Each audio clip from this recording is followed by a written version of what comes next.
Hi all, welcome to football arena. വളരെ സുപ്രധാനമായ ഒരു റൂമറാണ് ഇപ്പോൾ പുറത്തേക്ക് വന്നിട്ടുള്ളത്. മറ്റൊന്നുമല്ല, റയലിൻ്റെ ബ്രസീലിയൻ യുവ പ്രതിഭയായ എൻട്രിക്കിനെ സ്വന്തമാക്കാൻ വേണ്ടി ഇംഗ്ലീഷ് പ്രീമിയർ ലീഗ് കരുത്തരായ ലിവർപൂൾ ഇപ്പോൾ രംഗത്ത് വന്നിട്ടുണ്ട്. ബ്രസീലിയൻ മാധ്യമമായ ഗ്ലോബോ ഇക്കാര്യം സ്ഥിരീകരിച്ചിട്ടുണ്ട്. സ്പാനിഷ് മാധ്യമമായ മുണ്ടോ ഡിപ്പോർട്ടീവോയും ഇക്കാര്യം റിപ്പോർട്ട് ചെയ്തിട്ടുണ്ട്. അതായത് നിലവിൽ മുന്നേറ്റ നിരയിലേക്ക് നല്ല ഒരു താരത്തെ ലിവർപൂളിന് ആവശ്യമാണ്. PSG താരമായ ബാർക്കോളയ്ക്ക് വേണ്ടി അവർ ശ്രമിക്കുന്നുണ്ട്. പക്ഷേ 145 മില്യൺ യൂറോയാണ് ലിവർപൂളിനോട് PSG ആവശ്യപ്പെട്ടത്. അത് നൽകാൻ ഇപ്പോൾ ലിവർപൂൾ ഒരുക്കമല്ല.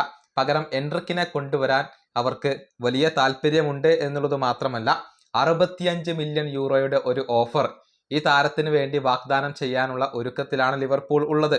അതായത് സ്ഥിരമായി കൊണ്ട് ഈ താരത്തെ സ്വന്തമാക്കാനാണ് ലിവർപൂൾ ഉദ്ദേശിക്കുന്നത്. റയലിന് 65 മില്യൺ യൂറോയുടെ ഒരു ഓഫർ അവർ നൽകിയേക്കും എന്നാണ് മുണ്ടോ ഡിപ്പോർട്ടീവോ അതുപോലെ തന്നെ ഗ്ലോബോ എന്നിവരൊക്കെ സ്ഥിരീകരിച്ചിട്ടുള്ളത്.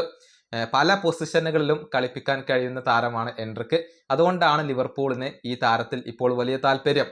പക്ഷേ റയൽ സ്ഥിരമായിക്കൊണ്ട് എൻട്രിക്കിനെ കൈവിടില്ല എന്നുള്ളത് ഉറപ്പാണ്. ഒരുപക്ഷെ ലോൺ അടിസ്ഥാനത്തിൽ ലിവർപൂളിന് കൈമാറിയേക്കാം.